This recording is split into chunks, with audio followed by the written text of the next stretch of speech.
Tu dinero en acción, episodio 91.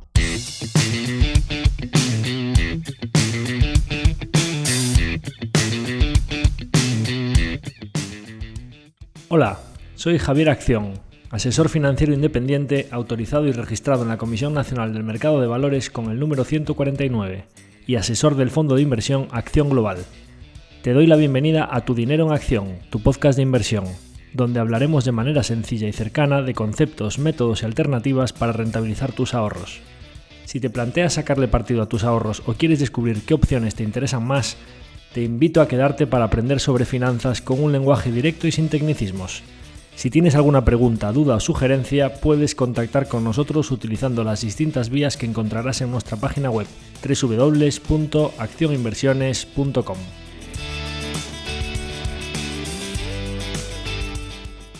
El contenido de este podcast es divulgativo. Las opiniones aquí expuestas son meramente informativas y en ningún caso suponen una recomendación de inversión. Si buscas asesoramiento financiero, debes dirigirte a cualquiera de los asesores autorizados y registrados en la Comisión Nacional del Mercado de Valores.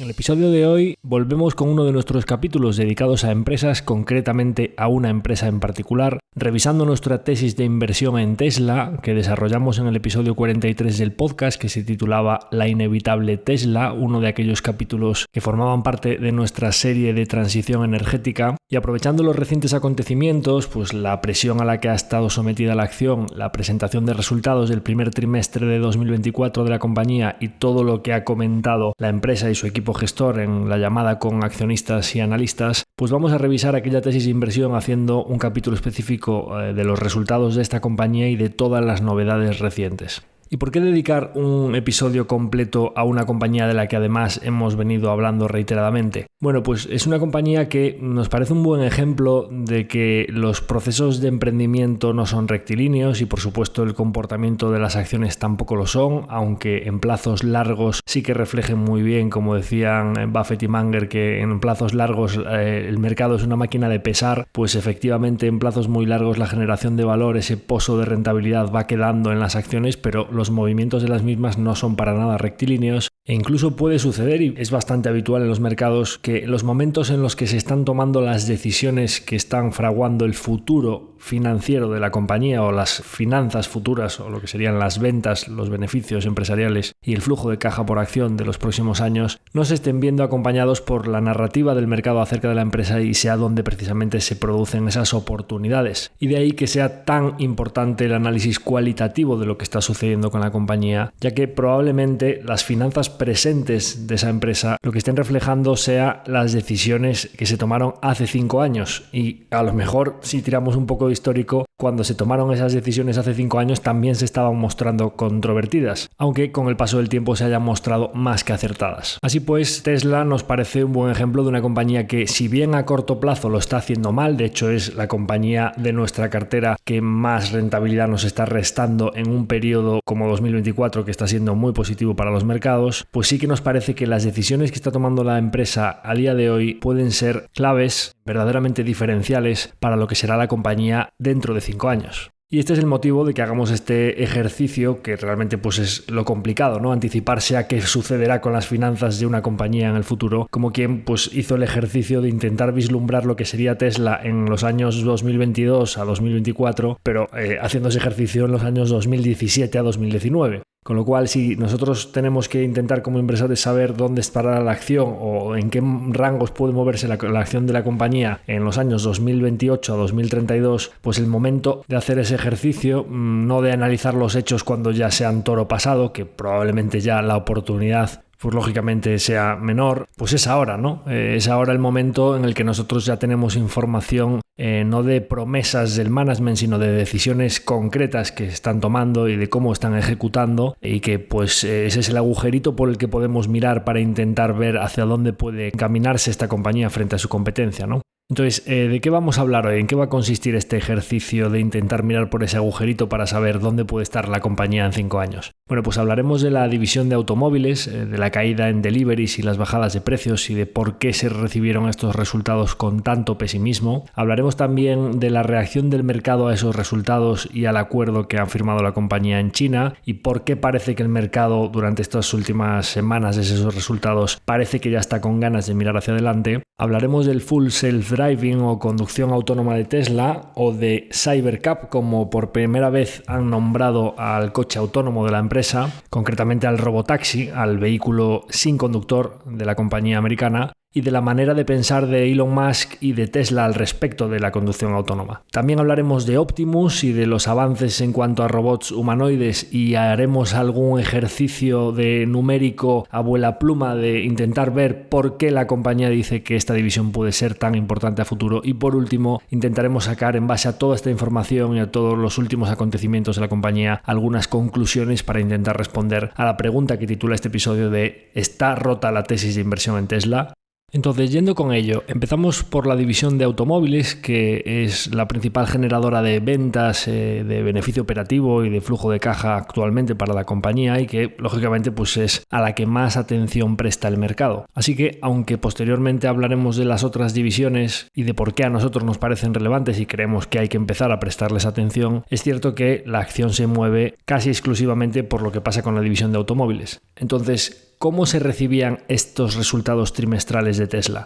¿Qué estaba pasando con la división de automóviles? ¿Qué estaba pasando con las entregas, con los precios y por qué estos resultados se recibían con tanto pesimismo en la acción? Bien, Tesla es una compañía que, como su propio management indica, se encuentra en medio de 2 olas de crecimiento. Ya no sería la segunda ola de crecimiento, sino que sería la tercera. Después de los 2 primeros modelos caros, que fueron el Model S y el Model X, hubo un primer valle de crecimiento antes de que saliesen la plataforma del Model 3, que luego se convirtió en el Model Y, un coche pues digamos más familiar, pero ambos casos, tanto el Model 3 como el Model Y, coches de producción ya masiva, digamos, para el gran público y de precios más asequibles que lo que eran el Model S y Model X, que eran coches pues tanto de precios como de características bastante premium. Y actualmente nos encontramos entre lo que serían pues ese Model 3 y Model Y y lo que serían en el futuro pues algún posible coche compacto, alguna furgoneta de reparto más pequeña que el gran camión semi de transporte, y sobre la plataforma de ese coche compacto, digamos ya de producción masiva, pues posiblemente también una especie de robotaxi o como le han llamado en la conference call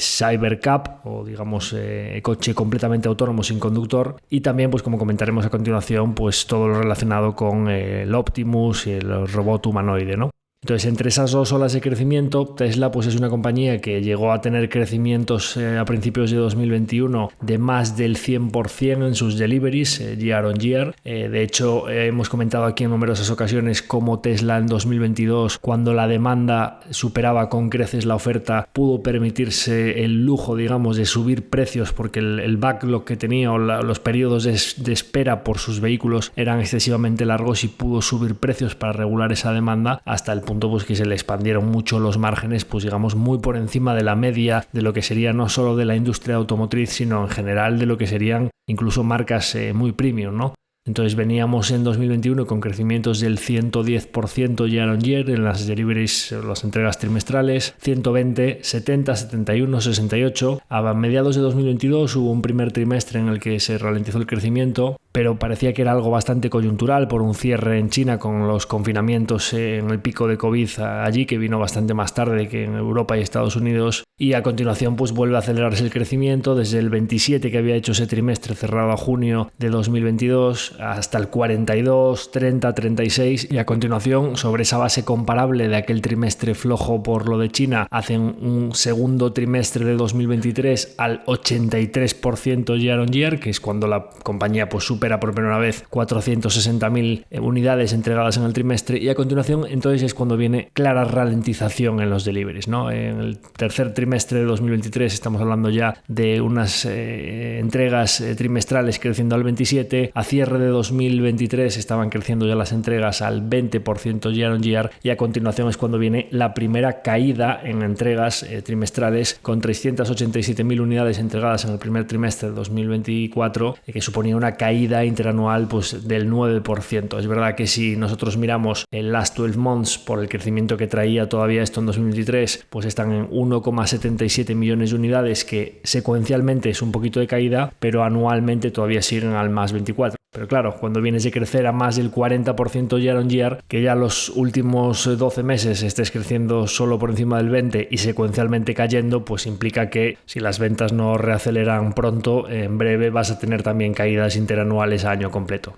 Entonces, el primer frente del pesimismo, tenemos poca visibilidad a nivel de ventas. Si hablamos de los precios, que es la segunda variable, pues oye, ¿cuántas unidades vendes y a qué precio las vendes? Para que si le quitamos el coste de producir esos vehículos y tu OPEX, que Wall Street modela bastante bien todas estas variables, pues llegamos a los márgenes que vas a hacer, que es lo que nos importa, ¿no? ¿Cuánto va a ganar la compañía? Bien, pues es verdad que la compañía venía desde aquellas subidas de 2022, que yo ya dije aquí en algunos episodios que era algo oportunista por parte de Tesla para modelar aquella sobredemanda que tuvo post pandemia. Pues venía con precios que pre-subidas de 2022, pues el precio medio por vehículo ya venía, yo ya expliqué aquí que desde 2012 la compañía apuesta por la asequibilidad y que eso no ha impedido a la compañía escalar márgenes vendiendo coches cada vez más baratos. La caída en su coste de producción unitario era bastante más pronunciada por las escalas y por las eficiencias y por esos mayores volúmenes en la compra de materias primas, etcétera, que el ritmo al que ellos bajaban los precios, y pues ya iban por vehículos unitarios vendidos a precios de 50, 49. Se produce ese repunte en 2022, hablamos de miles de dólares, 51.000, 54.000, 57.000, y aquí es cuando vienen ya las bajadas fuertes, ¿no? 52.000, 47.000, estamos hablando a principios de 2023, 45.000 estos últimos trimestres y 44.500 a cierre de 2023, y tenemos aquí una primera pues buena noticia, digamos, o que por lo menos una estabilización en esas bajadas de precios en 44.900, que secuencialmente es un ligero aumento del precio medio en el primer trimestre de 2024. Es verdad que con el Cybertruck, que es un modelo de coste bastante elevado, empezando a pesar un poquito en el mix, pero como mínimo pues digamos una estabilización, pues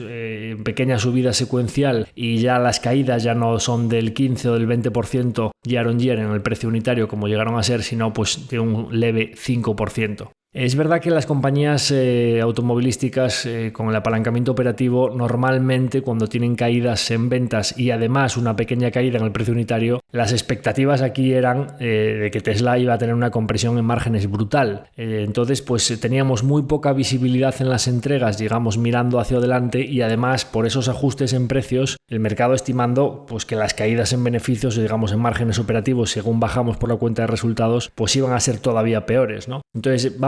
aquí es por eso siempre cuando hablo de las expectativas, es verdad que, y me preguntaba un compañero, oye, pero el trimestre que acaba de presentar Tesla, ahora hablaremos un poco de la reacción del mercado a esos resultados,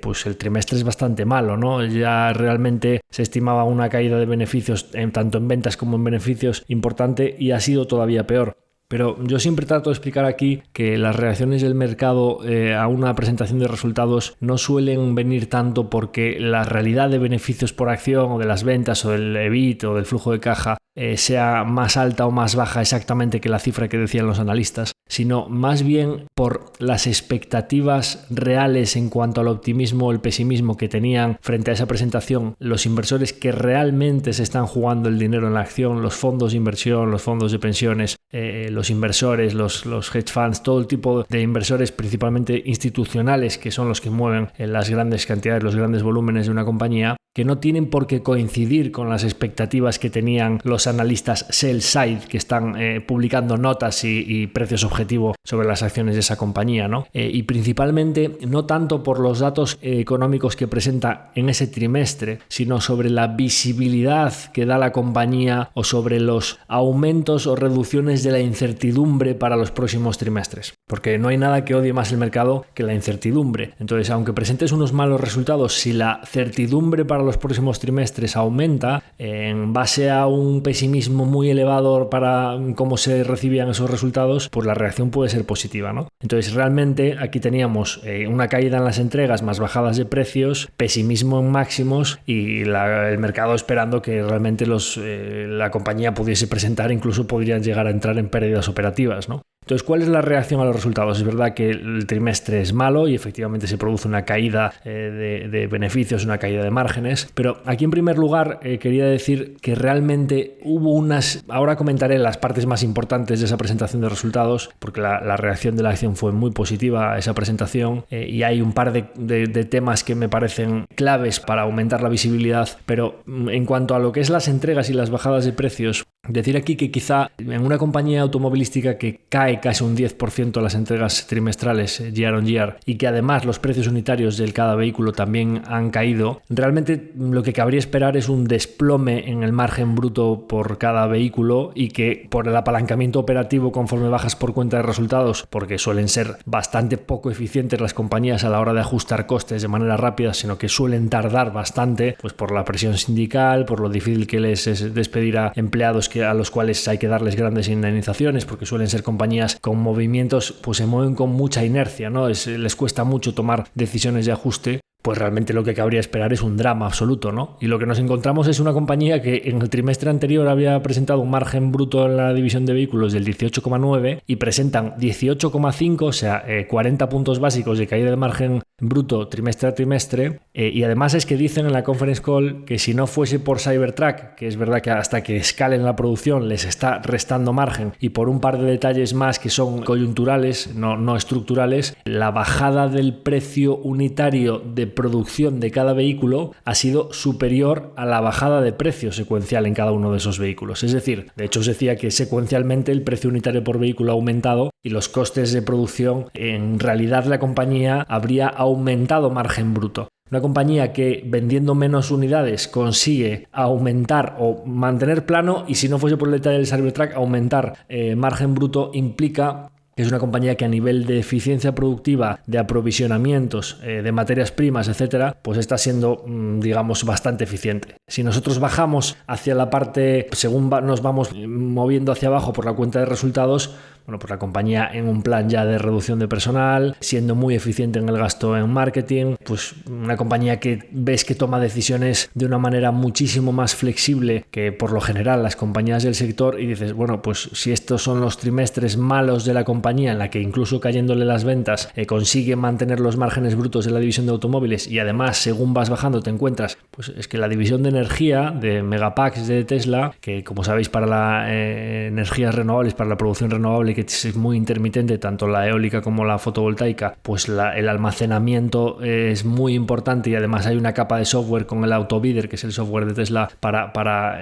digamos, la estabilización de la red, o para poder arbitrar en los precios cuando produces a coste y la red está muy bajo y a continuación no tienes producción pero los costes en la red están elevados. Pues es una división que viene creciendo a tasas muy elevadas, o sea, también veníamos de crecimientos superiores al 100% year on year, y que si nosotros miramos un poco esta división, que vuelvan a decir que este año esperan que crezca a casi el 75%, nos encontramos que es una división que, si bien los márgenes de la división de vehículos ahora decimos que están bajo presión a un 18%, realmente la división de vehículos antes de las subidas de precios de 2021-2022 estaban estabilizados en torno al 25, 26, 27%, y nos encontramos que la división de energía de Tesla en este trimestre se le expanden los márgenes desde pues el año pasado. A estas alturas del año estaban más o menos en márgenes operativos del orden del 11, 12%, y a continuación hacen 18, 22, 25% de margen bruto en la división de energía. Claro, una división con márgenes brutos ya muy superiores. Estamos hablando de que ahora mismo en la división de energía están haciendo márgenes de 7 puntos por encima de la división de automóviles, y que además insisten que la división de energía va a seguir creciendo a tasas muy superiores que la de automóviles. Bueno, pues nos encontramos que el beneficio bruto, digamos el gross profit, profit de la división de energía ya es más del 10% de los beneficios brutos de toda la compañía, y tiene pinta de que si esta evolución en márgenes y en crecimientos sigue así los próximos trimestres, pues resulta que nos encontramos que la división de energía y la división de servicios, por las que el mercado no pagaba nada, pueden llegar a ser bastante más importantes de lo que se podía llegar a pensar, ¿no? Entonces, en conjunto, digamos que la división de automóviles, pues no tan mal a nivel de márgenes como podría caber esperarse, y luego las divisiones de energía especialmente, y también la de servicios, pero concretamente la parte de Megapacks, pues bastante mejor de lo esperado, y en conjunto tenemos una compañía pues que en los últimos 12 meses ha generado 7.400 millones de beneficio operativo, que son unos márgenes del 7,8%. Es verdad que pues la compañía, cuando había subido precios, llegó a tener márgenes del 15-16%, y ahora pues están márgenes del 8%, que siguen siendo ligeramente superiores a lo que serían marcas de consumo masivo, pero sí que ahora por debajo de lo que serían marcas de consumo premium. En todo caso, en momentos difíciles para lo que es su principal división generadora de ventas y de beneficios a día de hoy, pues la compañía sigue generando márgenes operativos saludables y muy lejos de lo que podría esperarse de entrar en pérdidas operativas o algo similar, ¿no? Entonces, ¿por qué la reacción tan positiva a unos resultados en los que realmente la compañía está teniendo caídas en ventas y caídas de beneficios operativos y compresión en márgenes? Más allá de que, pues, si digamos que es situación mala, aunque no tan mala, pero ¿por qué creemos que el mercado ha recuperado mucha visibilidad y se ha reducido mucho la incertidumbre? Bueno, en general, ahora hablaremos de la parte de conducción autónoma, pero una de las partes que más le ha gustado al mercado es que en las últimas semanas venía comentándose, tras una filtración en Reuters, que Tesla había abandonado su modelo del coche compacto, del Model 2, y que pues se iba a centrar completamente en la conducción autónoma, y que pues el coche de precios más asequibles, que iba a permitirle seguir escalando esa producción pues de 1,8 a 3 millones y después 6 millones, etcétera, que es pues lo que modela Wall Street para llegar a unas asunciones de por qué la compañía capitaliza 500 o 600 billion, pues que eso se posponía sin fecha, y que pues probablemente todas las inversiones que hubiesen hecho para ese modelo compacto, el CAPEX, las líneas de producción, etcétera, pues iban a quedar abandonadas o ha perdido algo similar, ¿no? Digamos que pues era una falta de visibilidad de decir, bueno, pues la compañía está cayéndole las ventas del Model 3 y Model Y, vale, puedes sacar ahora el refresh del Model Y como sacaste el Highland, que era el refresh del Model 3, pero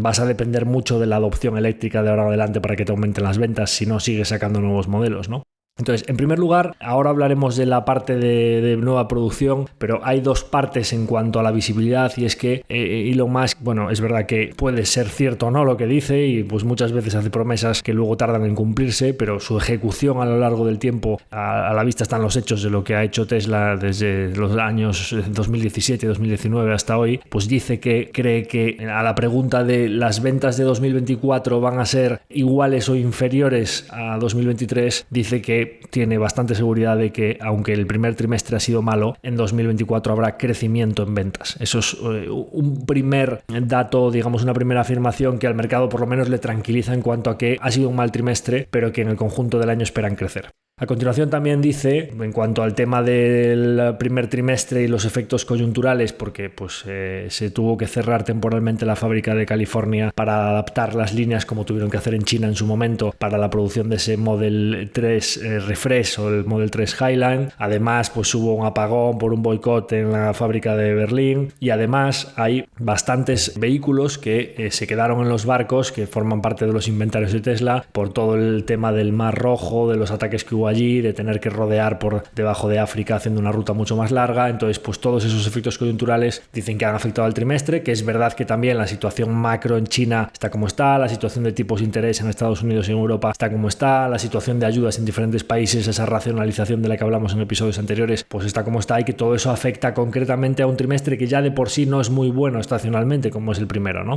Pero que en general después vuelve a confirmar que, y estamos hablando ya de primer trimestre terminado y segundo trimestre ya corriendo, es decir, ya tienen información del segundo trimestre, y dice que espera que ya el segundo trimestre sea bastante mejor que el primero. Con lo cual, te están hablando de que hay una mejora secuencial del primero al segundo trimestre, y además una mejora interanual, de que dicen que 2024 creen que va a ser crecimiento en ventas, no estancamiento ni caída. Entonces, esos dos primeros datos ya son importantes para recuperar visibilidad en la división de automóviles, que es la que más importancia le da al mercado. Pero es que a continuación también dicen, y hay un párrafo que yo lo subí a Twitter, cuando yo me leí la presentación, pues las caídas en márgenes, EBIT, etcétera, etcétera, etcétera, y de repente llego, cuando hablan del outlook, hay una parte que explican, que yo la subí y dije, bueno, pues con independencia de... Yo no había mirado lo que estaba haciendo la acción en ese momento, es decir, Las personas que realmente hemos profundizado mucho en la compañía y en los sentimientos y las narrativas del mercado y sabemos realmente que estábamos ante una falta de visibilidad entre esas olas de producción, y yo decía, pues si no sacan el Model 2, pues es verdad que me quedo a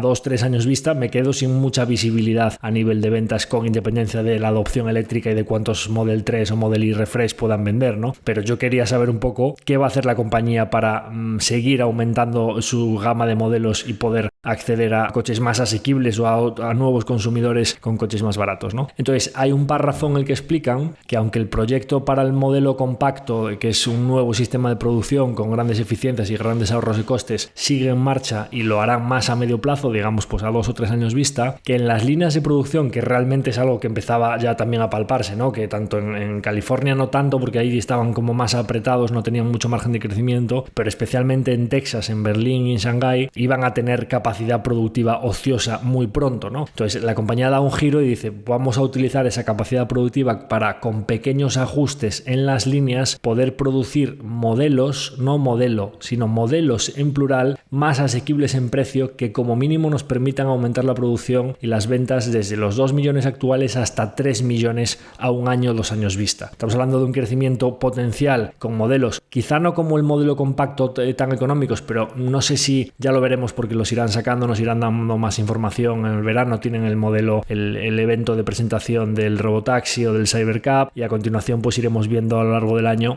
Porque es que además dicen que la utilización de estas líneas ligeramente modificadas, si ellos tenían pensado sacar un Model 2 a finales de 2025, principios de 2026, que este nuevo approach de adaptar las líneas o la capacidad productiva ociosa para sacar modelos más asequibles, no tan baratos como el Model 2, pero sí que es verdad que pues más económicos que un Model 3 actual o un Model Y, pues que les va a permitir incluso acelerar la salida al mercado de esos nuevos modelos a principios de 2025, y dicen ya veremos si no a finales de 2024. Bueno, aquí es donde yo sí que cojo con pinzas completamente esto de los plazos, porque si tú estos últimos 2 o 3 meses has tomado esas decisiones, tienes que modificar las líneas, tienes que hacer los diseños, etcétera, a mí me parece completamente inverosímil que a finales de este año tengamos nueva información de modelos. A lo mejor a finales de este año podríamos tener alguna nueva información, digamos a nivel de presentación de producto, prototipos, o que con la misma plataforma del Model 3 con nuevas escalas puedan sacar coches, digamos, pues más básicos o más asequibles, o digamos una gama con calidades más sencillitas, pero que les produzca ahorros de costes importantes, ¿no? Pero que luego eso pues termine saliendo al mercado a lo largo de 2025, y ya veremos si, como le suele pasar a esta empresa, que eso sí que es completamente cierto, que incumplen siempre los plazos, entonces ya veremos cuánto esto sale al mercado. Pero realmente al mercado que le digas que vas a utilizar una capacidad productiva ociosa que no te va a requerir de tanto CAPEX y que vas a permitir con esto aumentar la producción desde donde estás actualmente un 50%, aunque ese aumento se produzca a lo largo de 2 o 3 años, que tú pases en 2 o 3 años de 1.700.000, 1.800.000 que estás ahora mismo a 3 millones, eso como mínimo, cuando ya has dicho que este trimestre va a ser mejor que el anterior, que el año 2024 va a aumentar ventas con respecto a 2023, y además le das digamos algo a lo que agarrarse a nivel de qué decisiones estás tomando para que pases de 1,7 a 3 millones, pues digamos que para los próximos 2 años, que es donde teníamos digamos un abismo, pues oye, hasta que salga el próximo modelo, el 2 compacto, ya veremos Optimus cuando empieza a proporcionar ventas, la conducción autónoma, etcétera. Esas bajadas de precios que habías hecho en la conexión a tus cargadores, que conectamos aquí en el capítulo de Cajón Desastre, esas bajadas de precios del Full Self Driving, cuándo van a tener impacto en márgenes, etcétera, pues teníamos un abismo a nivel de visibilidad. Pues le estás dando visibilidad al mercado de qué vas a hacer para aumentar producción. Entonces, eso en cuanto a la división de automóviles, y por qué creo que la reacción del mercado ante unas expectativas muy pesimistas, luego unos márgenes que quizá digamos no son tan malos como cabría esperarse, y una compañía que es bastante eficiente en su toma de decisiones a la hora de ajustar plantilla, que nadie es imprescindible, recortamos muy rápidamente, somos flexibles para tomar decisiones, y que ese apalancamiento operativo no nos venga en contra. La reacción del mercado a estos resultados y a ese aumento de la visibilidad es muy positiva. Recuerdo pues ese día creo que subieron las acciones pues más de un 10% el día de los resultados, y a continuación Tesla pues dice que esa es la visibilidad que da en cuanto a la producción de nuevos modelos más económicos, pero confirma que su prioridad absoluta es el Full Self Driving, la conducción autónoma, que han decidido dar prioridad absoluta a la conducción autónoma. Ahora hablaremos en detalle de esta división, que a mí me parece bastante importante, pero a continuación viene otro evento post resultados. Por eso en este tipo de tesis es tan complicado intentar anticiparse, porque 2 días antes de los resultados, con la visibilidad que había, las expectativas, etcétera, realmente si tú tomas decisiones racionales en base a la información que tienes en ese momento, te indicaba todo que los resultados iban a ser malos y que la probabilidad de que la acción cayese eran altas, ¿no? Y podrías incluso caer en la tentación de, en vez de confiar en una compañía en la que tienes visibilidad a 5 o 10 años, pensar en un trimestre o un año vista y reducir la posición o vender algunas acciones, ¿no? Bueno, pues no solo la reacción del mercado a esos resultados fue muy buena, sino que a continuación salen unas fotos de Elon Musk viajando por China y reuniéndose con el primer ministro. Sabemos que China puso una alfombra roja a Tesla cuando montó la fábrica de Shanghái, que en menos de 2 años tenía una capacidad productiva funcionando allí que le permitió dar un salto cuantitativo a la empresa a nivel global que fue tremendo, y a día de hoy están saliendo vídeos de competidoras chinas de Tesla con líneas productivas que les cambias el logotipo y parecen las de Tesla, ¿no? Entonces, ¿por qué China le pone una alfombra roja para copiar su capacidad productiva a nivel, digamos, de fabricación de coche eléctrico? ¿Por qué a continuación ahora Elon Musk va y se reúne con el primer ministro de China y sale un acuerdo por el cual autorizan a Tesla a desplegar su conducción autónoma en el país asiático a cambio de utilizar los mapas de Baidu, que es la Google China, digamos, y las acciones suben ese día, cuando sale ese acuerdo, un 15%? Bien, aquí hay varios puntos que me parecen importantes sobre este acuerdo, sobre la reacción del mercado a este acuerdo, ¿no? Porque hubo diferentes ejercicios de personas, analistas, que intentaron cuantificar cuántos suscriptores a Full Self Driving podía tener Tesla en China y cuánto EBIT podría tener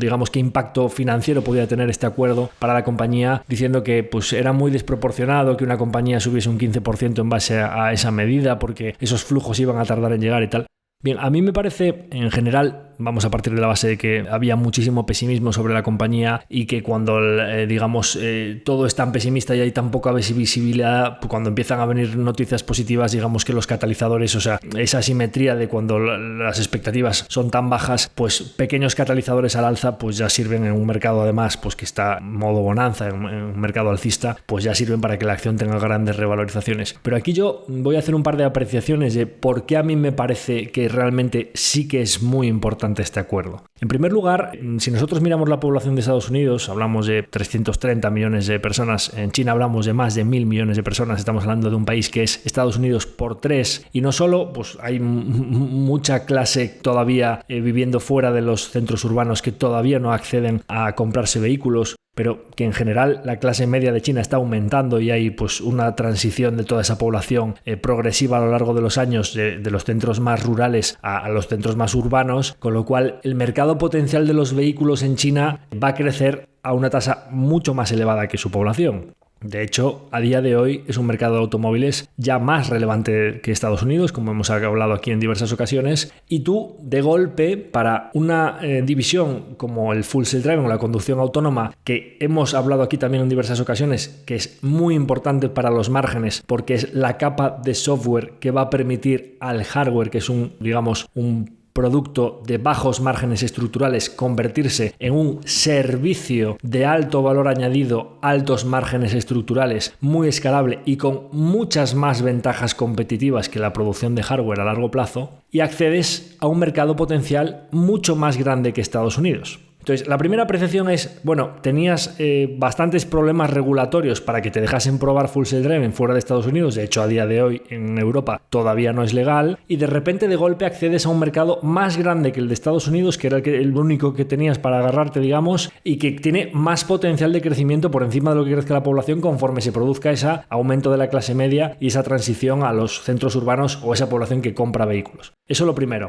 Lo segundo, en un país como China, que tú puedas desplegar tu Full Self Driving y toda la cantidad de datos que vas a almacenar en un mercado tan grande es un flywheel, digamos, un círculo virtuoso en la aceleración de esa interpretación de esos datos o de esa computación de los datos para reforzar todo tu sistema de conducción autónoma. Entonces, tiene una parte, como decía antes, de impacto económico en cuanto a todos esos usuarios que puedan pagarte directamente por utilizar ese servicio y que eso va a ser muy adictivo a tus márgenes porque tú el software ya lo tienes desarrollado. Y segundo, pues te van a pagar por unos datos que a ti te van a ser muy útiles para todo el sistema. Entonces, eso en cuanto a la parte económica y de ventaja competitiva para reforzar ese flywheel. Pero luego hay otra, digamos, parte que a mí me parece quizá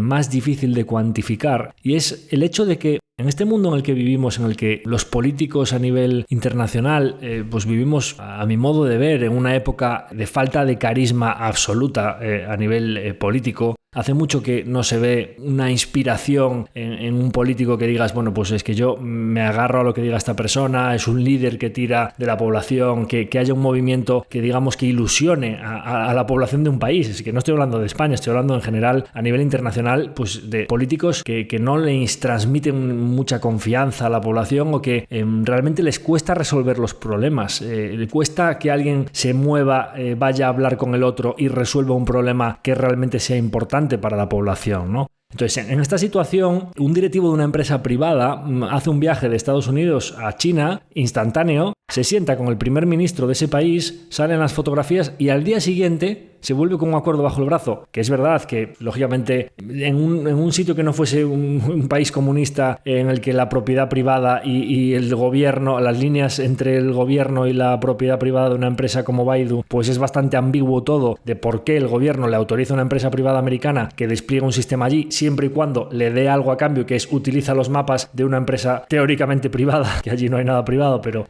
China, o sea, es decir, lo mismo que le hicieron cuando fue en la fábrica de Shanghái, ¿no? Te vas allí y dices, pero es que cualquier curso de negociación básica que hagas ya te van a decir, si tú quieres conseguir algunas cosas que son importantes para ti, parte de la base de que tú vas a tener que darle otras cosas que son importantes para la otra persona. Y en ese mutuo acuerdo, en ese toma y daca, es donde se encuentran los grandes acuerdos internacionales, donde se encuentran el fruto de esa negociación de yo te doy, tú me das, y llegamos a un punto que es muy bueno para los dos, ¿no? Por supuesto que hay que sacrificar cosas y Tesla está arriesgándose, ya veremos porque hay poca información al respecto, a que pues Baidu pueda obtener información de su software y dentro de unos años nos encontremos que pues Xiaomi, Baidu, Tencent, quien sea, resulta que tiene un software bastante parecido al de Tesla de conducción autónoma y alguna de las marcas de vehículos de China pues le pueda hacer la competencia al coche autónomo o al robotaxi o Cybercab de Tesla, ¿no? Pero es que yo creo que es bastante utópico pensar que Tesla va a tener el monopolio mundial de la conducción autónoma. Es decir, vamos a decir, ¿por qué Elon Musk hace esto? Es decir, pues si él ya sabe que ninguna autoridad regulatoria internacional le va a permitir tener ningún monopolio, pero si los monopolios están prohibidos, es decir, como mucho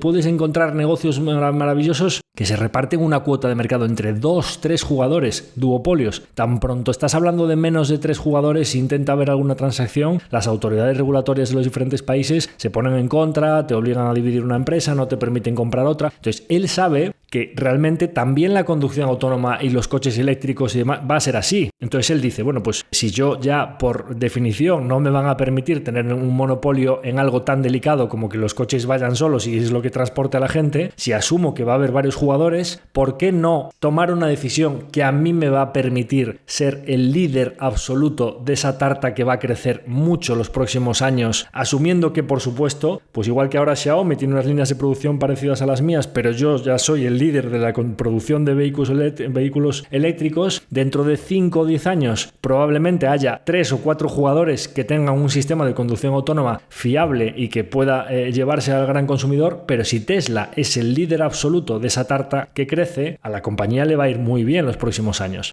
Y me preguntaban en Twitter, Lars de Todos Eléctricos me preguntaba, oye, ¿y cómo valoras el riesgo de que una empresa china o digamos cercana al gobierno como Baidu pueda acceder a toda la información que tiene Tesla y que le puedan plagiar, ¿no? Pero si realmente Tesla a día de hoy no sería lo que es sin la fábrica de Shanghái. Lo único que tiene que hacer Tesla es, igual que hizo esa fábrica e innovó, aunque le hayan copiado ciertos procesos productivos, y ahora toma el liderazgo en ese software que lo tiene tienen desarrollado ya internamente para la conducción autónoma, lo que tiene que seguir innovando es cuando dentro de 5 o 10 años Tesla ya tenga esa línea de crecimiento en su cuenta de resultados y esté generándole mucha caja y haya ya algunas competidoras que se lo empiecen a fusilar, tendrá que seguir innovando y pensando en el próximo capítulo y tomar el liderazgo de la innovación en diferentes capítulos que sean importantes para la sociedad. Con lo cual, lo único que tiene que hacer Tesla es seguir 5 años por delante de la competencia, como ha seguido durante estos últimos años, ¿no? Con lo cual, pues creo que la decisión no puede ser más acertada y además esto refuerza un círculo en el cual, imaginémonos que la conducción autónoma en China avanza, que Tesla prueba su full self-driving, refuerza ese círculo virtuoso y ahora hablaremos concretamente de la conducción autónoma y de cómo se aproximan ellos al Cybercab y a todo esto, a la manera de pensar de Elon Musk al respecto. Pero si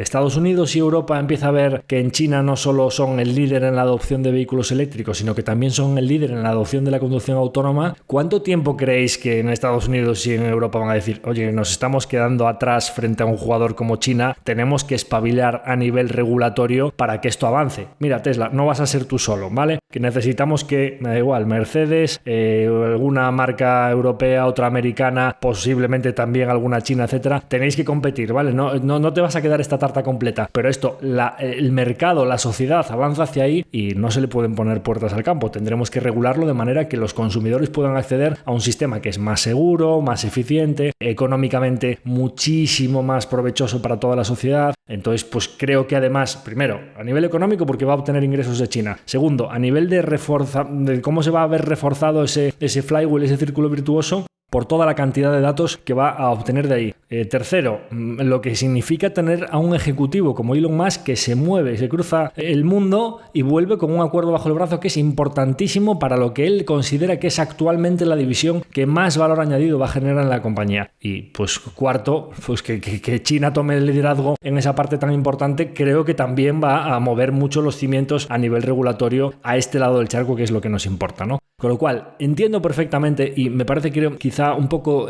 corto de miras valorar, bueno, pues es que esto puede tener tantos usuarios, le van a pagar tanto. Hay, digamos, aspectos bastante más relevantes en este acuerdo que hacen que la acción, viniendo de un entorno muy pesimista, aumenta la visibilidad en los resultados, firma este acuerdo y lo más creo que tiene bastante importancia para el devenir de la compañía. Entonces, en cuanto al tema de la conducción autónoma y al Cybercab como prioridad para la empresa, hay bastantes declaraciones en la conference call que vienen a indicar lo que es cómo están viendo ellos todo esto de la conducción autónoma y por qué puede ser tan importante no solo para la empresa, sino para la economía o para, digamos, el sector del transporte en los próximos años, ¿no? Yo es un tema al que vengo dándole bastantes vueltas porque no entendía muy bien, o sea, cómo era su aproximación. Pues vendes un vehículo autónomo sin conductor y la gente lo tiene en casa y es su vehículo, no tiene conductor, pero Tesla va a venderlo pues por alquiler o va a obtener un leasing o va a hacer una única venta y no va a tener ingresos más recurrentes más que ese software de conducción autónoma, pero el vehículo ya es propiedad de ese cliente y lo tiene en su casa. Y si realmente ese vehículo es propiedad de ese cliente y lo sigue usando pues las 5, 6, 8 horas a la semana que lo utilizaba normalmente, ¿por qué la utilidad de ese vehículo va a aumentar, como decía Tesla, tanto para que la utilización de las horas semanales aumente por 5 y que entonces hagan falta menos vehículos en la carretera y que eso sea un sistema de software recurrente para la compañía que no solo será bueno para el PIB, porque lógicamente habrá bastantes dinero de la población que podrá utilizarlo para otros menesteres, sino que pues si va a vender menos vehículos, ¿por qué para la compañía va a ser bueno, ¿no? Entonces, claro, cuando lees las conference call de esta gente y te das cuenta que yo pensando durante muchos meses en algo, no consigo llegar a las conclusiones que te dan ellos 3 pinceladas y dices, joder, pues que esta gente no solo tienen a muy buenos ingenieros, a muy buenos ejecutores, a muy buenos directivos, sino que en su manera de pensar, en su manera de vislumbrar el futuro, de cómo creen que puede evolucionar un sector, van varios pasos por delante de la competencia, incluso de todos los analistas, de lo que puedan pensar y de cómo están marcando ellos, ejecutando, de cómo creen que va a ser el mundo en el futuro, ¿no? Entonces hay algunas declaraciones. Ahora pasamos ya a la parte de la conference call, que me parece que tiene muchísima chicha y de verdad recomiendo la lectura de este transcript a quien le interese la compañía, porque para el pesimismo que había y la poca visibilidad que había, es un soplo de frescura de ver pues es que la compañía está ejecutando muy bien, que tiene las cosas muy claras y que está tomando decisiones que pueden generar mucho valor para los próximos años, ¿no? Entonces dice Elon Musk en cuanto al full self-driving, Tesla estará operando la flota. Tesla será una combinación como Airbnb y Uber, No olvidemos que Uber tiene un problema que pues al final la escalabilidad de un servicio como el de Uber, en el que necesitas horas hombre, necesitas a un conductor que te venga a buscar y ese conductor tiene una jornada laboral, necesita descansar, necesita irse a su casa, etcétera, con lo cual la escalabilidad de esa plataforma o ese hardware de vehículo está limitada por la mano de obra. Y el caso de Airbnb es un buen ejemplo porque ¿por qué lo pone él? Porque puede ser propietario de un inmueble, pero que tú lo utilices cuando tú quieras, pero que mientras no lo estás utilizando lo aportes para que lo utilicen otros y eso te pueda proporcionar unos ingresos, ¿no? Entonces dice, pues significa que habrá una cierta cantidad de automóviles que Tesla poseerá y operará la flota, pero luego habrá una serie de usuarios que decidan tener el hardware durante X horas a la semana o que lo necesiten, o que durante épocas completas en las que vean que va a darle mucha utilización a ese vehículo decidan tenerlo en propiedad, pero luego ese activo que forme parte de una familia que no esté en la flota de Tesla, esos autos que sean propiedad del usuario final podrá añadirlos o quitarlos a la flota de vehículos autónomos porque no necesitan conductor cuando quiera. Y podrá decidir también si solo quiere que ese coche lo utilicen sus amigos y familiares o solo lo utilicen usuarios 5 estrellas en la aplicación y que todo esto esté regulado por una app de la propia compañía, todo con una capa de software importante. Y cuando ellos decidan que lo van a volver a utilizar, anularán esos días, digamos como pasa en Airbnb, del calendario y el coche volverá a ellos y será exclusivamente suyo, como en el caso de un Airbnb. Entonces, a día de hoy tenemos 7 millones de automóviles en funcionamiento que están recopilando información, que en breve serán 9 millones y que probablemente a lo largo de los años lleguen a decenas de millones de automóviles en todo el mundo, con un ciclo de retroalimentación constante. Cada vez que algo sale mal, esto se agrega a los datos de entrenamiento y se activa ese volante de entrenamiento, de la misma manera que la búsqueda de Google es muy difícil competir con ellos porque están constantemente haciendo búsquedas y Google está recibiendo ese ciclo de retroalimentación. Pues lo mismo ocurrirá con Tesla. Hay una escala que es difícil de comprender, hay un elemento potencial parecido al de AWS de Amazon en el futuro, en el que no solo Tesla está aumentando su capacidad de computación por más de por 2 en el último trimestre, en el que comentan en la conference call que actualmente ya no están limitados en su capacidad de computación, porque ellos dijeron que en el Full Self Driving 12 es verdad que aún ha aumentado verticalmente al dar las pruebas gratuitas y reducir el precio, las millas ya por encima de 1 billón de millas acumuladas, pero es que en el Full Self Driving 12, que ahora hablaremos concretamente de esa versión, ya llevan más de 300 millones de millas acumuladas en una versión que acaba de salir a finales de 2023, ¿no? Entonces ellos comentan que la capacidad de computación que ya no les está restringiendo, pues hablan que incluso en el futuro esa red distribuida de capacidad de computación desplazada por cada computadora que haya en cada vehículo, ellos incluso podrán utilizar toda esa red como capacidad de computación. Dice, pues si en algún momento llegamos a tener una flota de 100 millones de vehículos de Tesla y en promedio también pues tengan un kilovatio de cálculo de inferencia, pues podemos tener 100 gigavatios de cálculo de inferencia distribuidos por todo el mundo. Y eso es bastante difícil de conseguir, 100 gigavatios de computación de inteligencia artificial. En un futuro autónomo donde el coche se utilice, en lugar de 10 horas a la semana, se utilizará 50 horas a la semana, pues todavía nos quedan 100 horas a la semana de capacidad de computación de inferencia que podría estar el automóvil haciendo otra cosa que no sea diseñando la ruta por la que tiene que ir. Y eso sería un desperdicio no usarlo. ¿Os dais cuenta cómo están pensando que incluso podrías recibir flujos económicos porque tu automóvil, estando en el garaje, esté simplemente utilizando su capacidad de computación para inferencia y para entrenamiento de modelos de lenguaje, para inteligencia artificial y demás, porque va a haber un ordenador con alta capacidad de computación en cada garaje de cada familia? Y no olvidemos que cada uno de esos puntos de capacidad de computación distribuida también es un punto de almacenamiento de energía distribuida, que teniéndolo en el garaje de casa, si tenemos una capacidad productiva con placas solares, también nos va a dar ese almacenamiento para nuestro propio hogar, con lo cual capacidad de computación y energía distribuida por todo el mundo, digamos que es una infraestructura por la que si Tesla no solo produce ese hardware, sino que le pone una capa de software tanto para la parte energética como para la parte de conducción autónoma, tiene pinta de que aquí estamos hablando de un producto que puede convertirse en un ecosistema a nivel global con bastantes mimbres para ser un producto de alto valor añadido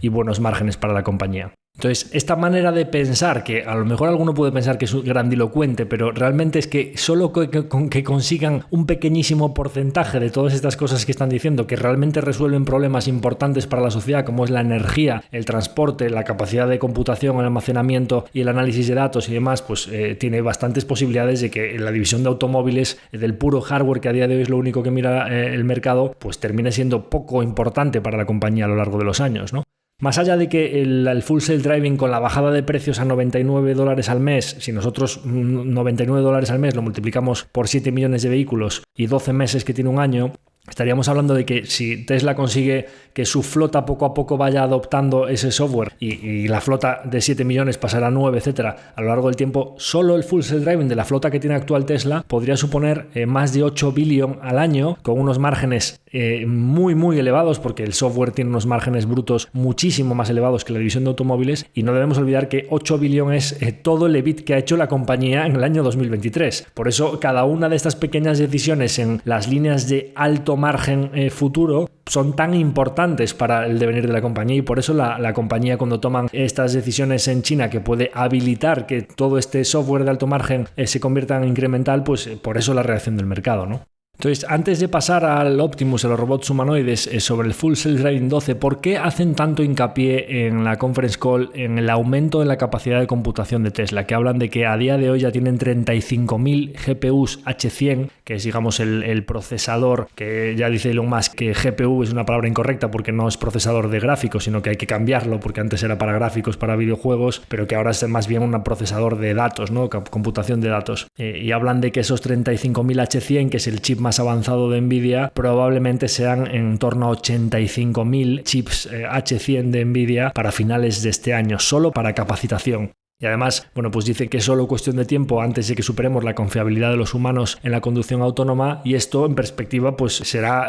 muy evidente que los coches de gasolina que no sean autónomos será como pues un carro con caballos, y lo que realmente debemos de pensar es que el nuevo carro no va a necesitar caballo, que eso es lo que es un cambio diferencial. Entonces, ¿por qué tanto hincapié en la capacidad de computación? Que el mercado no estaba para nada pensando que Tesla era una compañía de inteligencia artificial, y claro, cuando estás viendo esta capacidad de computación, el CAPEX que están metiendo aquí solo para entrenamiento de su propio modelo, y que dicen que eventualmente podría ser una especie de AWS en el que alquilen esa capacidad de computación, lo cual empezamos a ver que realmente a lo mejor sí que es una compañía ganadora de la IA, ya lo veremos, pero ¿por qué tanto hincapié en esa capacidad de computación? Bueno, aquí como siempre pues vuelvo a hacer mención a mi insider en el sector, ya no solo como cliente sino como ingeniero y accionista de Tesla, que se mira muy bien todas las cosas de la compañía, y que pues cuando charlamos de estas cosas siempre me pasa información súper útil. Tengo aquí pues un par de párrafos que me ha pasado, que le envío un agradecimiento desde aquí a mi amigo Julio, contándome un poco el por qué los cambios en el Full Self-Driving 12 son tan relevantes para la conducción autónoma frente a las versiones anteriores. Entonces le he dado un par de vueltas a ver cómo lo contaba, y realmente pues he dicho pues que os lo cuente él directamente. Lo que me ha escrito pues os lo cuento tal cual, porque además es que escribe las cosas de una manera que a mí me gusta mucho, que es para que cualquier inepto a nivel de ingeniería como yo lo pueda entender, y que por supuesto pues si aquí lo que intentamos es contar las cosas en el podcast de manera que se entiendan, pues creo que está contado de una manera que cualquier oyente del podcast lo va a entender bien. Entonces os cuento, la arquitectura básica del Full Self-Driving emula las 3 actividades que hacemos los humanos, o en general todos los animales, al movernos: percepción, planificación y ejecución. En la versión antigua, es decir, el Full Self-Driving 11, la parte de percepción estaba hecha con redes neuronales, es decir, se le inyectaban fotogramas a las cámaras y una serie de redes escupían la interpretación de ese entorno en una especie de mundo virtual en 3D, con etiquetas. Digamos, pues esto tiene pinta de ser una persona, esto tiene pinta de ser un coche, esto es un cono, esto es un contenedor, y pues esto es una especie de relieve que parece una acera sobre la que no puedes conducir, es decir, digamos, el software diciéndole al vehículo lo que puede o lo que no puede hacer, esto es un espacio libre y por ahí debes ir, etcétera, etcétera. Estos se inyectaban un código heurístico normal, o sea, digamos un código de programación al uso, que tomaba esos datos y sacaba la planificación de los siguientes movimientos, pero usando una lógica típica de si pasa esto, entonces tienes que hacer esto, si pasa esto otro, tienes que hacer aquello más, y digamos, pues simplificándolo al extremo, pero que básicamente esto está todo basado en reglas preprogramadas, es decir, causa-efecto, si ves que esto es una persona tienes que frenar, etcétera, etcétera, ¿no? Entonces, pues esa planificación se pasaba al módulo que gestiona los controles de acelerador, freno y volante y se traducía en una programación clásica a una planificación de movimientos de los controles del vehículo, que por lo cual la versión anterior, es decir, la versión 11 que usamos o el autopilot que se usa en Europa y también los vídeos que se veían en Estados Unidos de la versión anterior, el comportamiento del vehículo era tan robótico, digamos poco humano. Bien, con la versión nueva, la parte de la percepción se mantiene como está, pero la de planificación y probablemente también la de ejecución se han sustituido también por redes neuronales. Es decir, en función de lo que ve el sistema a través de las cámaras, planifica los movimientos no como un robot, sino de una manera mucho más suave. Las redes neuronales son probabilísticas, no binarias, con lo que los cambios son mucho más útiles. ¿Y cómo sabe la red neuronal cuál es la planificación a hacer? Pues en función de cómo la han entrenado. Y la palabra entrenado es importante por lo de la capacidad de computación que decía Elon Musk. Decía, hasta ahora estábamos restringidos en nuestra capacidad de computación. Ahora ya no estamos restringidos. Hemos más que duplicado la capacidad de computación con esa ronda de CAPEX que además sigue a lo largo de 2024 y probablemente tengamos otra vez el doble de capacidad a finales de este año, pero a día de hoy nuestro modelo de entrenamiento ya no está restringido y entonces estamos avanzando mucho más rápidamente. ¿Y por qué hace falta tanta capacidad de computación? Porque este entrenamiento se consigue aprendiendo, el software aprende viendo los vídeos de humanos conduciendo en situaciones reales. Los famosos datos que recogen de la flota. Y cuantos más vídeos le des de comer al sistema, más aprende a imitar el comportamiento humano. Por eso ahora la gente dice que en general es mucho más suave, predecible y humano al conducir. Claro, el procesamiento de todos estos vídeos y especialmente ellos, dice Elon Musk, que también hay un porcentaje pequeño de vídeos que son los más útiles para el entrenamiento de su software, pues porque promocionan o lógicamente le dan prioridad a los datos de los mejores conductores, de los que tienen menos siniestros, de los que conducen de una manera que a ellos les parece más prudente o más eficiente, ¿no? Entonces, esto, claro, pues requiere de mucha capacidad porque para procesar esa cantidad de vídeos tan gigantesca, por eso han necesitado incorporar tantas GPUs nuevas de Nvidia y siguen incorporando y expandiendo Dojo. Pero claro, esta capacidad de computación o este modelo de entrenamiento, digamos, humano o neuronal de interpretar vídeos de comportamiento humano para plagiar o, digamos, emular el comportamiento de un humano en base a las situaciones reales que se han producido en vídeos, claro, ¿qué requiere? Pues de muchísima cantidad de vídeos que ellos son los que más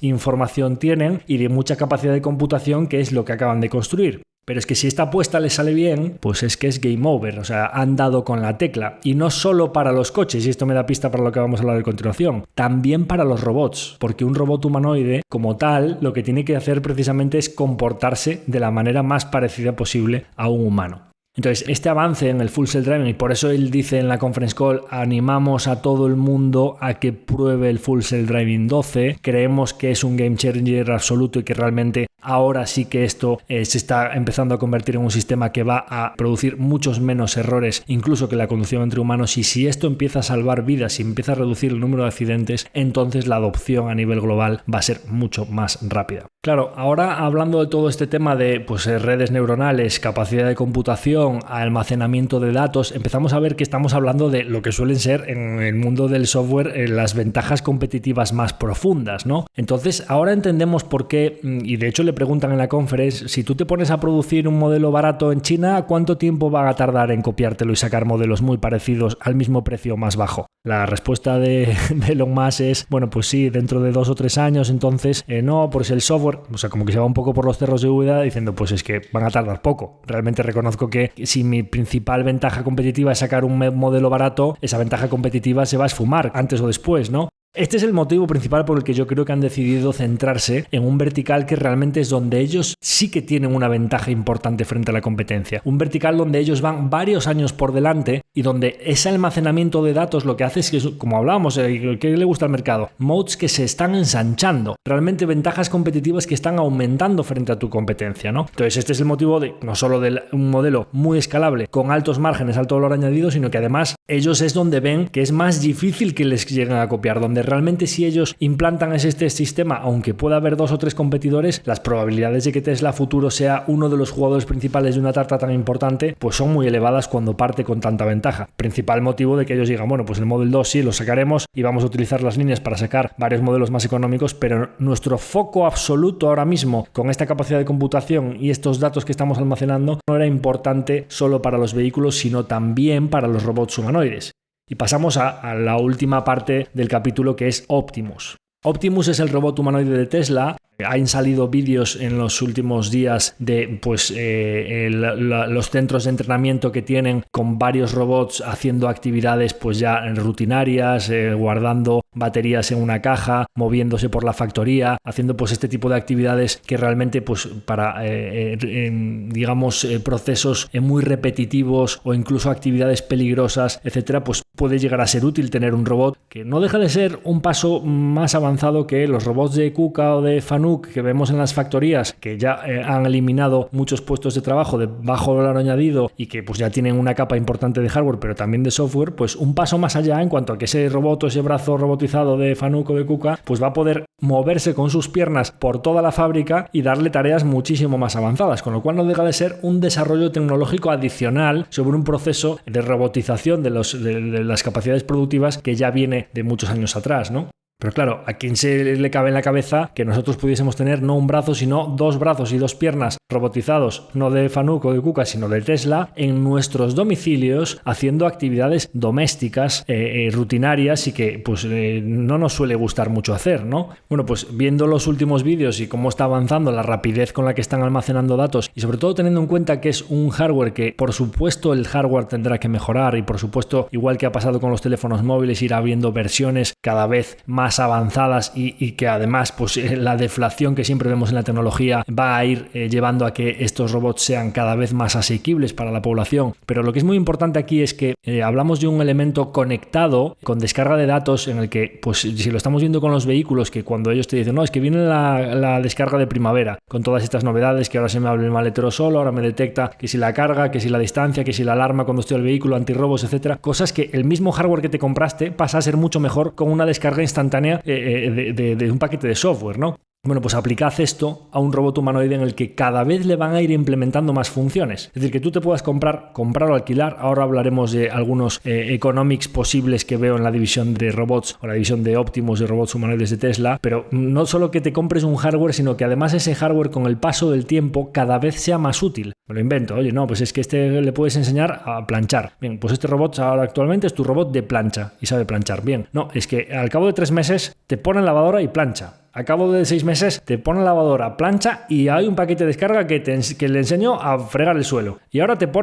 frega los cacharros. Y ahora te corta la hierba. Y ahora te pasea al perro. Y ahora te... ¿Entendéis por dónde voy? Y es exactamente el mismo robot en el que solo por descargas de software cada vez va a ir teniendo más funciones conforme ellos vayan entrenándolo. Es que es un poco en Matrix, ¿no? Que te conectas y pues quiero el paquete de Jiu-Jitsu, ¿no? Pues ahora quiero el paquete de poner la lavadora. Y te lo descargas y Tesla desde su central, que ha entrenado a los robots para entender lo que es pues una lavadora, cómo se pone el detergente, cómo se pone la ropa, cómo se separa, cómo se cuelga, pues resulta que estamos hablando de algo que no va a ser ni a 1, ni a 2, ni a 5 años vista, ¿no? Pero que ellos están empezando a enseñar cómo le están enseñando a los robots y no tienen 1 ni 2. En los vídeos que han publicado tienen ya a 12 robots con personas enseñándoles todos los movimientos, con lo cual esto está expandiéndose, o sea, cada vez están enseñándole a más modelos y en diferentes situaciones, ¿no? Entonces, esto de los robots humanoides, Tesla, pues Elon Musk dice en la conference call que pues esto eventualmente Optimus va a ser más valioso que todo lo demás combinado de Tesla, más que los vehículos, más que la conducción autónoma, más que el Cybertruck, más que el Semi, más que la capacidad de computación, bueno, al final está todo un poco interrelacionado, ¿no? Porque los centros de datos y la capacidad de computación para Optimus son muy importantes, pero a lo que se refiere es que los ingresos que facilitará o que podrá permitirles obtener Optimus serán más valiosos que todo lo demás que pueda haber en Tesla. Entonces, claro, te rascas la cabeza y dices, ¿por qué este señor está diciendo esto? Y volvemos a mirar por un agujerito y al intentar adivinar qué pueden estar viendo ellos para decir que Optimus puede ser tan importante, ¿no? Porque realmente hacer esta afirmación en una compañía pues que ya no tiene unas ventas pequeñas, estamos hablando de una compañía que está haciendo más o menos $100.000 millones de ingresos, con unos márgenes que ahora se han comprimido un poco, pero pues ahora del 7-8% y hace nada del 16%, pues entre 8.000 y 16.000 millones de bits. ¿Por qué una persona que ha conseguido hacer esto y que ha conseguido tener una cuota relevante, ya no solo en los vehículos eléctricos, que es una cuota muy muy relevante, sino en los vehículos en general, podríamos decir que un robot humanoide que a día de hoy le está produciendo 0 de ingresos, dice no, es que esto va a ser más importante que todo lo demás? Bien, ellos ya han indicado en varias ocasiones que los robots humanoides al final es, digamos, una innovación tecnológica en un campo, digamos, en un factor de la economía tan importante como el mercado laboral. Y a mí me gusta pensar cuando pienso en tesis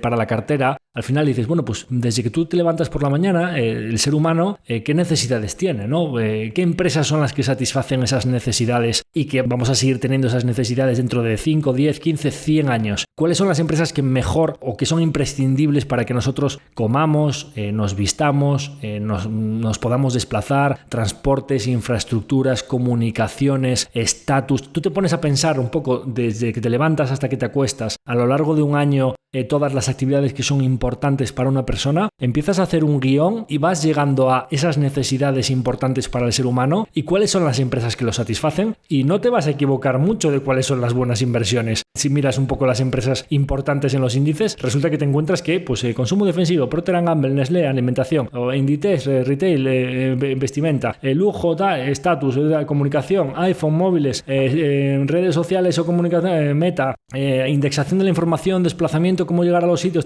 Google, te pones a buscar y realmente entiendes que realmente las empresas que son importantes en el mundo son las que cubren necesidades importantes del ser humano. Y realmente, pues claro, los alimentos o la vestimenta o la comunicación, estamos hablando de TAMs muy grandes donde las empresas con ventajas competitivas pueden llegar a tener mercados potenciales y ventas muy, muy grandes. Y entonces aquí nos encontramos con el mercado laboral. Es decir, nosotros desde que nos levantamos, el quehacer, digamos, o las horas que dedicamos a trabajar unos para otros, ofreciéndonos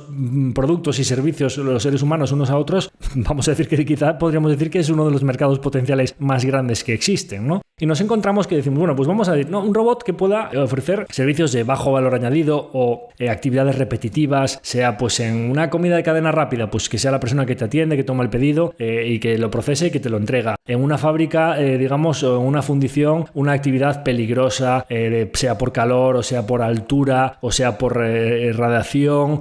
cualquier actividad en la que haya un riesgo, que haya que pagarle una prima al trabajador, o que haya una peligrosidad o un riesgo de accidentes laborales, o pues lógicamente pues todo este tipo de actividades en manufacturas pesadas, actividades en procesos productivos, pues procesos que sean digamos muy repetitivos y que pues la gente sean trabajos que no los quiera, gestión de residuos, limpieza. Bueno, todo este tipo de trabajos que vamos a hablar de salarios mínimos en cada país, pero también pues con una sindicalización, unos costes por seguridad social, unas aportaciones a unos planes de pensiones, unos turnos que lógicamente pues las personas tienen una jornada laboral de 8 horas, 40 horas a la semana, y que si tú quieres trabajar a 2 turnos tienes que pagar 2 personas, y si quieres trabajar a 3 turnos tienes que pagar 3 turnos, ¿no? Entonces, bueno, vamos a mirar un poco costes laborales para intentar hacernos aquí unos números de qué tipo de mercado estamos hablando, ¿no? En Estados Unidos depende del estado, pero en general pues han subido los costes por hora en los salarios mínimos al entorno de $7,5 por hora. En algunos trabajos pues ya estamos hablando de 10, pero en general vamos a poner pues entre 7 y 8 dólares por hora. En España estamos hablando de que el salario mínimo 2024 es de 1.134 euros, entre una jornada laboral de 40 horas estamos hablando de también pues en torno a 7 euros la hora, ¿no? El salario mínimo interprofesional. Si nos vamos a China, para decir, bueno, pues es que no mires solo Estados Unidos o Europa, vamos a mirar un país en el que tengas mucha manufactura, en el que realmente se produzcan bienes porque sea un país barato de producir, pues nos vamos a China y estamos hablando de que en China pues pueden rondar los sueldos en torno a 3-4 dólares por hora. En general, si hacemos la media, incluso vamos a darle bastante más peso a, no, bueno, si quieres un robot que va a producir en industrias de bajo valor añadido, manufacturas, etcétera, pues vamos a mirar más bien los costes laborales de China, entonces vamos a ponderarlos un poco más que los Estados Unidos, y el promedio entre 10, 7 y 3 y pico, vamos a poner que nos quedamos en 6 dólares la hora. Cualquier persona que tenga un empleado doméstico y que haya hecho los cálculos, lo tenga 2 o 3 horas al día o lo tenga jornada completa, etcétera, pues sabe que 6 dólares la hora, si lo pasamos a euros, 6 euros la hora, es un coste bastante razonable para un personal, digamos poco cualificado, trabajos de poco valor añadido o actividades repetitivas, digamos, ¿no? Bien, nosotros partimos de la base de que una persona que trabaje en un turno de 8 horas al día, o digamos pues 40 horas a la semana, si le das un mes de vacaciones al año, pues son 48 semanas en vez de 52, tenemos 48 semanas, que esto implica pues 48 semanas a 40 horas por semana, son una jornada laboral anual de 1.920 horas al año. Si tenemos un robot que realmente, vamos a suponer que de las 20 horas lo tengas que poner a cargar, de las 24 horas que tiene una jornada, vamos a poner, siendo conservadores, que lo pongas a cargar 3 o 4 horas al día. Y además que de los 7 días que tiene la semana, un día completo lo utilicemos para procesos de revisión y mantenimiento y traslado de que, pues este robot que yo lo tenía alquilado, ahora hablaremos un poco de los economics de este leasing o este renting de este robot, pues se está trasladando a otro domicilio, la propia empresa lo ha llamado a mantenimiento, lo que sea, y de los 7 días de la semana vamos a poner que realmente el robot es útil 6. Y esos 6 días los reducimos, pues lógicamente no va a hacer un turno de 8 horas porque no tiene que irse a descansar el robot. Entonces estamos hablando de que en vez de 24, pues vamos a ponerle 20 horas. Y lógicamente pues no le das el mes de vacaciones al año. Con lo cual al final estamos hablando de que 52 semanas a 6 días a la semana son 312 días al año útil. Pues por 20 horas al día de esos 312 tenemos que frente a la jornada de 1900 horas que hablábamos de una persona, el robot tiene una jornada anual de 6240 horas. Bien, vamos a establecer también de que Tesla, pues para que aumente la adopción y la gente empiece a decir, joder, pues es que este robot para las funciones de poner la lavadora, planchar, limpiar el suelo, o esta fábrica que yo además tengo que pagarle los sindicatos, la pensión, los accidentes laborales, el seguro, se me marcha 3 turnos y tengo que tener a 3 empleados, de repente hay un accidente laboral, imagínate, se me cae el pelo, etcétera, de esta actividad peligrosa, lo que sea, coge y dice, no, pues en vez de a 6 euros la hora, para que aumente la adopción y la gente lo pruebe, lo voy a poner a 3 euros la hora. Es decir, la mitad de lo que cuesta, digamos ya un coste por hora bajo, ponderando bastante el de China, que es mano de obra más barata. Bueno, pues lo ponemos al 50%. Y entonces Tesla dice pues que esa hora tiene un renting, digamos, de 3 euros la hora del robot y a 6.240 horas al año que va a trabajar Optimus, esto nos da una facturación de $18.870 al año. Bien, no tenemos seguridad social, no tenemos sindicatos, no tenemos huelgas, no tenemos que darle vacaciones y nos cuesta, digamos, pues el 50% por hora que un empleado básico, pero que además necesitamos menos unidades porque lo tenemos a 3 turnos y no necesitamos 3 nóminas. Bien, ¿cuánto le cuesta? Tesla factura cada año $18.000 por cada uno de estos robots. Diréis, pero es una barbaridad esto, estamos hablando de pues $1.500 al mes por el robot. ¿Quién va a pagar $1.500 al mes por el robot? ¿Os dais cuenta que el robot se desplaza con sus propias piernas y que a lo mejor, como está a 3 turnos, nosotros no necesitemos que esté 20 horas en nuestro domicilio? Nosotros a lo mejor con que esté un tercio, una jornada la que nos hacía la persona, entonces esto nos va a costar 500. Porque los otros 1.000 se los van a pagar otros 2 domicilios a los que se puede desplazar el robot, que no tiene que estar las 24 horas en nuestra casa. ¿Entendéis? Es decir, la utilización del robot es esas 20 horas, quitándole la parte de la recarga, y esos 1.500 euros que cuesta es porque produce a ritmo de 3 euros la hora, pero que no tiene que producirnos todas esas horas. Si está en una factoría, puede hacer las 20 horas seguidas, pero si está en un domicilio, pues no tiene por qué servirnos a nosotros. A lo mejor lo podemos tener nosotros y que no lo compartamos, y entonces sí que pagar esos 3 euros la hora, ¿no? O a lo mejor pues Tesla puede facturar, como va a tener un software que realmente facture por cada hora que realmente el robot esté trabajando, pues te puede producir por hora trabajada realmente, que es donde el robot va a amortizarse, ¿no? Digamos, y cada hora que no esté utilizando, pues que tenga un coste más bajo simplemente por esa disponibilidad. Pero en líneas generales, estamos hablando de 6.200 horas al año a 3 euros o $3 la hora, pues $18.000 anuales. Bien, este coste para Tesla supone que se ha estado hablando de que este robot, pues previsiblemente, de manera inicial, porque un robot, lógicamente, si comparas la complejidad de uno de estos piezas de hardware con respecto a la complejidad de un vehículo, a lo largo del tiempo, cuando vayan eficientando y escalando la producción, previsiblemente el robot va a costar bastante menos que un vehículo. Pero vamos a ser conservadores otra vez, igual que lo fuimos a la hora de estimar la mano de obra, el coste de mano de obra, ponderando bastante un país como China, y además proponiendo esa hora al 50% a $3 la hora, pero vamos a volver a ser conservadores y vamos a decir que le va a costar de buenas a primeras a Tesla $30.000 cada uno de estos robots, ¿no? Y $30.000 que los va a tener que amortizar a lo largo de la vida útil de ese robot, que podemos estimar probablemente sea parecida a la de un vehículo, pero vamos a ponernos en que le dure, pues digamos, 6 años más o menos, ¿no?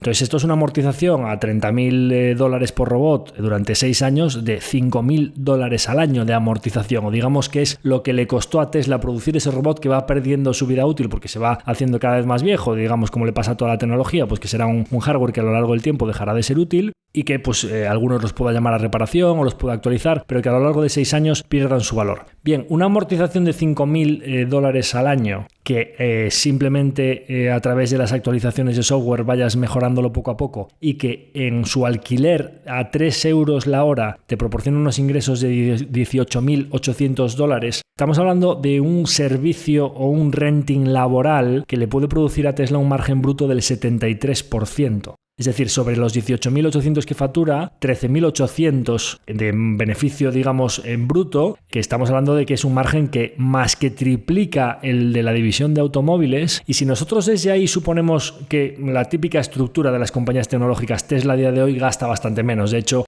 Tesla en ventas y gastos generales se gasta el 6% de las ventas y en Research and Development se gasta el 5%. En total, 5,4 más 6,5, estamos hablando del 12% de las ventas, y que lo cual es una compañía que a nivel de OPEX es muy eficiente, pero vamos a suponer que en la división de robots otra vez vamos a ser súper conservadores y vamos a suponer que Tesla se gasta la típica estructura del triple 10 de que convierten en el 30, de un 10% en marketing y ventas, un 10% en gastos generales y administrativos y un 10% en Research and Development, y que, es decir, de ese margen bruto del 73, como se gasta un 30% en OPEX, se queda con un margen operativo del 43%. Esto es una barbaridad que es propia de las compañías de lujo, no es propio de una compañía de hardware ni muchísimo menos. Estamos hablando de una compañía que podría estar facturando $18.000 por robot al año, de los cuales el EBIT, el margen operativo por robot, es de $8.000. ¿Esto qué vendría a implicar? Bueno, a día de hoy, para que os hagáis una idea, el beneficio operativo de cada vehículo de Tesla es de 4.000, la mitad.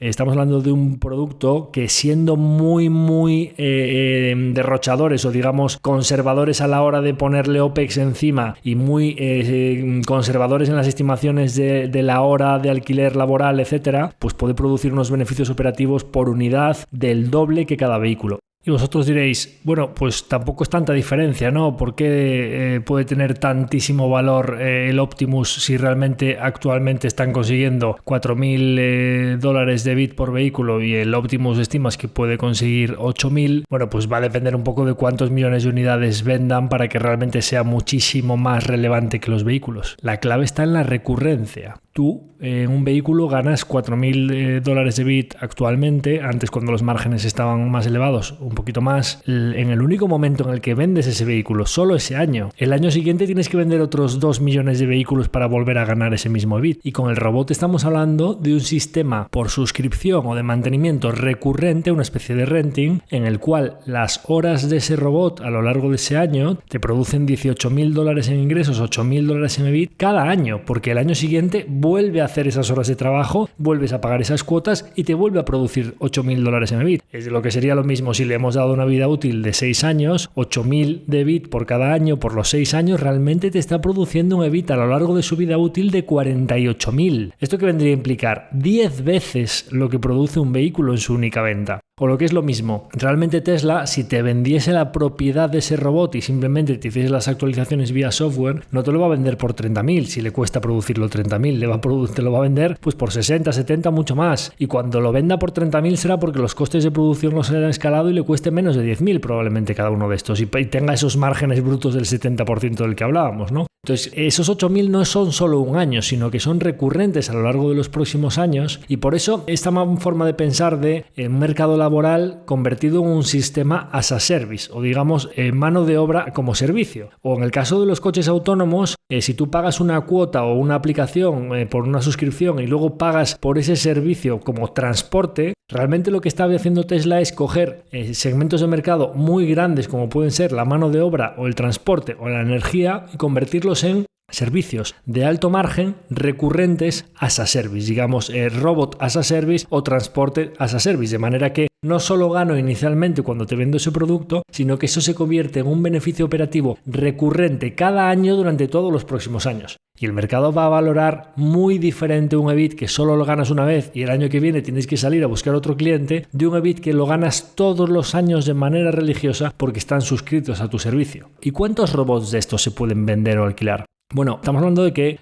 los vehículos se venden 80 millones al año. Tesla parece que en esto de los robots humanoides parece que está apuntando a que puede ser uno de los jugadores líderes de la industria, y yo creo que pues ¿cuánta gente necesita un empleado doméstico? ¿Cuántas fábricas necesitan un empleado con labores repetitivas? ¿Cuántos procesos peligrosos o digamos tediosos a lo largo del mercado laboral a nivel global existen? Estados Unidos tiene una población de 330 millones, como decía antes. En Europa tenemos 750 millones de personas, y mires a India o mires a China, estás hablando de más de 1 billón de personas, más de 1.000 millones de personas en cada uno de estos países. Vamos a dejar de lado China, y vamos a dejar de lado India, y vamos a dejar de lado África, y vamos a dejar de lado Latinoamérica, y vamos a coger solo Estados Unidos y Europa. Estamos hablando de una población superior a 1.000 millones de personas, y vamos a suponer que el 1% de la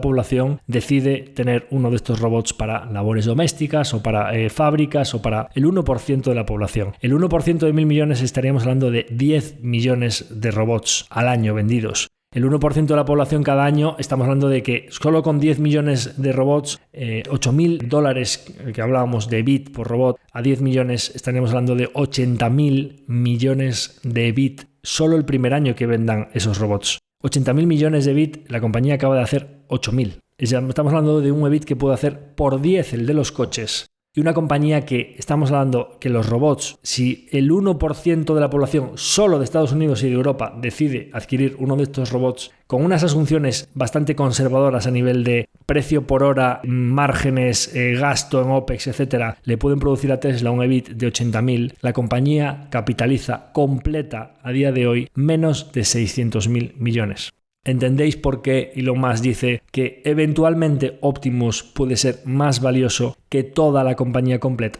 Porque puede ser un producto de márgenes mucho más elevados que el resto de los productos de la competencia. Puede ser un producto con ventajas competitivas mucho más duraderas que el resto de productos de la compañía. Puede ser un producto que solo a nivel de software tenga más valor añadido, mejores márgenes y mayor durabilidad en el tiempo a nivel de actualizaciones que el resto de productos de la compañía. Y puede ser un producto que resuelva necesidades en TAMs tan gigantescos como el mercado laboral global. Entonces, yendo un poco a las conclusiones, realmente respondiendo a la pregunta de si está rota la tesis de Tesla, nosotros, si no miramos las finanzas de la compañía y decimos, bueno, pues vamos a ver la evolución de los acontecimientos en base a la innovación, a las decisiones, a la ejecución del management y a las decisiones que están tomando para los próximos 5 a 10 años, realmente no es que la tesis de Tesla no esté rota, es que la tesis de Tesla está más viva que nunca. Es que la tesis de Tesla está tomando las decisiones como las estaba tomando en 2017-2019 para lo que sería su segunda ola de crecimiento del Model 3 y el Model Y. Y por supuesto, en el Model compacto, en el Full Self Drive, en la conducción autónoma, vendrá la tercera ola de crecimiento. Pero estamos hablando de que la compañía a día de hoy está tomando decisiones en TAMs muchísimo más grandes todavía que lo que pueden ser los vehículos. Y en productos que pueden tener márgenes mucho más elevados que la media de la compañía a día de hoy. Entonces, por eso me refería a Tesla como una de las compañías en las que es verdad que tenemos un poco más de componente a acertar que en la media, porque lógicamente a día de hoy estamos hablando de una compañía que capitaliza 580.000 millones y que hace un EBIT de 8.000. Es decir, tampoco hay que negarse a reconocer que el mercado está con unas expectativas implícitas en base a la valoración de la compañía que no recogen solo el 1,7 millones de vehículos que vende ahora mismo a $44.000 de promedio y con unos márgenes operativos en el último trimestre de menos del 6%. La compañía, la valoración del mercado hacia Tesla recoge que va a vender más vehículos, que los márgenes se van a recuperar, que es posible que el Full Self Driving sea un componente importante de los beneficios operativos de la compañía, y no sé si recoge o por lo menos si recoge una pequeñísima cantidad de lo que puede llegar a ser Optimus para esta empresa. En todo caso, lo iremos viendo, y la verdad es que pues ansioso de ver cómo avanzan todas estas novedades, ya no solo por nuestra inversión en Tesla, sino por lo importantes que pueden ser para nuestra sociedad en los próximos años. Contento de ver un equipo gestor que es ejecutores de manera implacable en verticales, en TAMs, en mercados que son muy grandes en nuestra sociedad, en nuestra economía, que son muy flexibles a la hora de tomar decisiones para prescindir de equipos que han sido importantes en algún momento, como puede ser recientemente una de las partes importantes de la red de cargadores, que una vez que ya la tienen escalada y que ya todo el desarrollo de ese hardware y toda esa implantación a nivel internacional ya ha alcanzado una velocidad de crucero con más de 50.000 puntos de recarga, y que eso ya no es un factor limitante para el crecimiento de los vehículos eléctricos, pues que pueden prescindir de una parte importante de esa plantilla, que a nivel de marketing son muy eficientes, que nadie puede dormirse y que nadie es imprescindible, y que ellos tienen una visión muy clara de hacia dónde creen que va a ir el mundo y una visión muy clara de ejecutar para que ellos sean uno de los principales beneficiarios de esos nuevos cambios, de esas disrupciones tecnológicas en TAMs tan gigantes como transporte, movilidad, infraestructuras, mercado laboral, conducción autónoma para que haya menos accidentes y se puedan salvar vidas, energía o almacenamiento de la energía que nosotros producimos en nuestros propios hogares o que se produce en las plantas de energía renovable, para que, digamos, el ser humano sea también más sostenible a nivel energético. Y simplemente pues dejar aquí para muestra el tamaño de la energía, del transporte, de la logística y del mercado laboral a nivel global. Esos 4 TAMs son tan gigantescos que solo con que Tesla tenga una pequeñísima porción de esos